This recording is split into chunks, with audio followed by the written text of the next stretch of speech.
The Adventures of Tom Sawyer by Mark Twain. Chapter 9. At 9:30 that night, Tom and Sid were sent to bed as usual. They said their prayers, and Sid was soon asleep.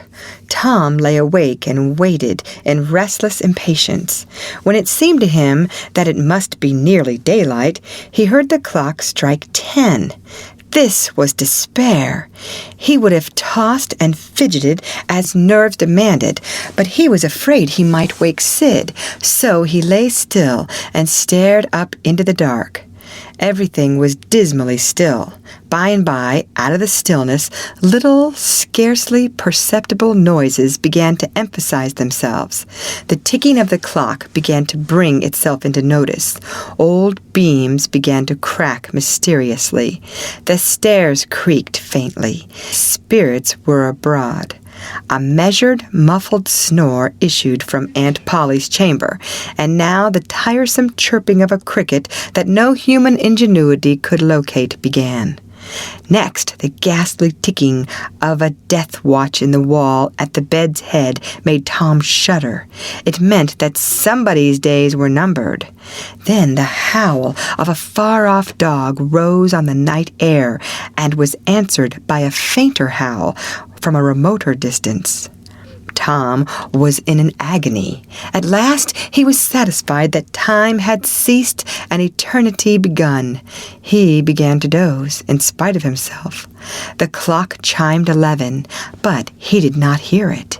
And then there came, mingling with his half-formed dreams, a most melancholy caterwauling. The raising of a neighboring window disturbed him, a cry of "Scat, you devil!" and the crash of an empty bottle against the back of his aunt's woodshed brought him wide awake, and a single minute later he was dressed and out of the window and creeping along the roof of the L on all fours. He meowed with caution once or twice as he went, then jumped to the roof of the woodshed and thence to the ground. Huckleberry Finn was there with his dead cat. The boys moved off and disappeared in the gloom. At the end of half an hour, they were wading through the tall grass of the graveyard. It was a graveyard of the old-fashioned Western kind. It was on a hill, about 1.5 miles from the village. It had a crazy board fence around it, which leaned inward in places and outward the rest of the time, but stood upright nowhere. Grass and weeds grew rank over the whole cemetery. All the old graves were sunken in. There was not a tombstone on the place. Round-topped, worm-eaten boards staggered over the graves, leaning for support and finding none. "Sacred to the memory of so-and-so" had been painted on them once, but it could no longer have been read on the most of them now, even if there had been light. A faint wind moaned through the trees, and Tom feared it might be the spirits of the dead complaining at being disturbed. The boys talked little and only under their breath, for the time and the place and the pervading solemnity and silence oppressed their spirits. They found the sharp new heap they were seeking, and ensconced themselves within the protection of 3 great elms that grew in a bunch within a few feet of the grave. Then they waited in silence for what seemed a long time. The hooting of a distant owl was all the sound that troubled the dead stillness. Tom's reflections grew oppressive. He must force some talk, so he said in a whisper, "Hucky, do you believe the dead people like it for us to be here?" Huckleberry whispered, "I wished I knowed. It's awful solemn like, ain't it?" "I bet it is." There was a considerable pause while the boys canvassed this matter inwardly. Then Tom whispered, "Say, Hucky, do you reckon Hoss Williams hears us talking?" "Of course he does. Least his spirit does." Tom, after a pause, "I wish I'd said Mr. Williams, but I never meant any harm. Everybody calls him Hoss. A body can't be too particular how they talk about these year dead people, Tom." This was a damper, and conversation died again. Presently Tom seized his comrade's arm and said, "Shh." "What is it, Tom?" And the two clung together with beating hearts. "Shh! There it is again! Didn't you hear it?" There! Now you hear it! Lord, Tom, they're coming! They're coming, sure! What'll we do?" "I don't know. Think they'll see us?" "Oh, Tom, they can see in the dark, same as cats. I wished I hadn't come." "Oh, don't be afeard. I don't believe they'll bother us. We ain't doing any harm. If we keep perfectly still, maybe they won't notice us at all." "I'll try to, Tom, but Lord, I'm all of a shiver. Listen." The boys bent their heads together and scarcely breathed. A muffled sound of voices floated up from the far end of the graveyard. "Look, see there?" whispered Tom. "What is it?" "It's devil fire. Oh, Tom, this is awful." Some vague figures approached through the gloom, swinging an old-fashioned tin lantern that freckled the ground with innumerable little spangles of light. Presently, Huckleberry whispered with a shudder, "It's the devil, sure enough. 3 of them, Lordy, Tom, we're goners. Can you pray?" "I'll try, but don't you be afeard. They ain't going to hurt us. Now I lay me down to sleep, Shh! What is it, Huck?" "They're humans." "One of 'em is, anyway. One of 'em's old Muff Potter's voice." "No, 'tain't so, is it?" "I bet I know it. Don't you stir nor budge. He ain't sharp enough to notice us. Drunk, the same as usual, likely. Blamed old Rip." "All right, I'll keep still. Now they're stuck. Can't find it. Here they come again. Now they're hot. Cold again. Hot again. Red hot. They're pointed right this time. Say, Huck, I know another of them voices. It's Injun Joe." "That's so... that murderin' half-breed? I'd druther they was devils a dern sight. What can they be up to?" The whisper died wholly out now, for the 3 men had reached the grave and stood within a few feet of the boy's hiding place.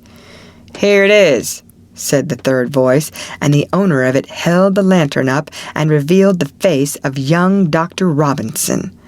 Potter and Injun Joe were carrying a hand barrow with a rope and a couple of shovels on it. They cast down their load and began to open the grave.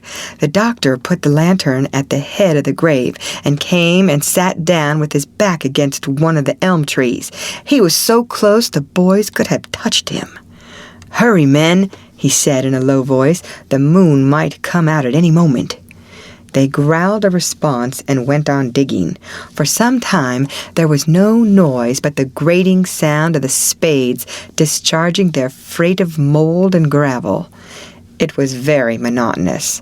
Finally, a spade struck upon the coffin with a dull, woody accent, and within another minute or two the men had hoisted it out of the ground. They pried off the lid with their shovels, got out the body, and dumped it rudely on the ground. The moon drifted from behind the clouds and exposed the pallid face. The barrow was got ready and the corpse placed on it, covered with a blanket, and bound to its place with the rope. Potter took out a large spring knife and cut off the dangling end of the rope, and then said, "Now the cussed thing's ready, Sawbones, and you'll just out with another 5, or here she stays." "That's the talk," said Injun Joe. "Look here, what does this mean?" said the doctor. "You required your pay in advance, and I've paid you." "Yeah, and you done more than that," said Injun Joe, approaching the doctor, who was now standing. 5 years ago you drove me away from your father's kitchen one night when I come to ask for something to eat, and you said I weren't there for any good. And when I swore I'd get even with you if it took 100 years, your father had me jailed for a vagrant. Did you think I'd forget? The Injun blood ain't in me for nothing, and now I've got you, and you got to settle, you know." He was threatening the doctor with his fist in his face. By this time, the doctor struck out suddenly and stretched the ruffian on the ground. Potter dropped his knife and exclaimed, "Here now, don't you hit my pard." and the next moment he had grappled with the doctor, and the two were struggling with might and main, trampling the grass and tearing the ground with their heels. Injun Joe sprang to his feet, his eyes flaming with passion, snatched up Potter's knife, and went creeping cat-like and stooping round and round about the combatants, seeking an opportunity. All at once the doctor flung himself free, seized the heavy headboard of Williams's grave, and felled Potter to the earth with it. And in the same instant the half-breed saw his chance and drove the knife to the hilt in the young man's breast. He reeled and fell partly upon Potter, flooding him with his blood, and in the same moment the clouds blotted out the dreadful spectacle, and the two frightened boys went speeding away in the dark. Presently, when the moon emerged again, Injun Joe was standing over the two forms, contemplating them. The doctor murmured inarticulately, gave a long gasp or two, and was still. The half-breed muttered, "That score is settled. Damn you." Then he robbed the body, after which he put the fatal knife in Potter's open right hand and sat down on the dismantled coffin. 3, 4, 5 minutes passed, and then Potter began to stir and moan. His hand closed upon the knife. He raised it, glanced at it, and let it fall with a shudder. Then he sat up, pushing the body from him, and gazed at it, and then around him confusedly. His eyes met Joe's. "Lord, how is this, Joe?" he said. "It's a dirty business," said Joe without moving. "What did you do it for?" I never done it." "Look here, that kind of talk won't wash." Pot trembled and grew white. "I thought I'd got sober. I'd no business to drink tonight, but it's in my head yet, worse'n when we started here. I'm all in a muddle.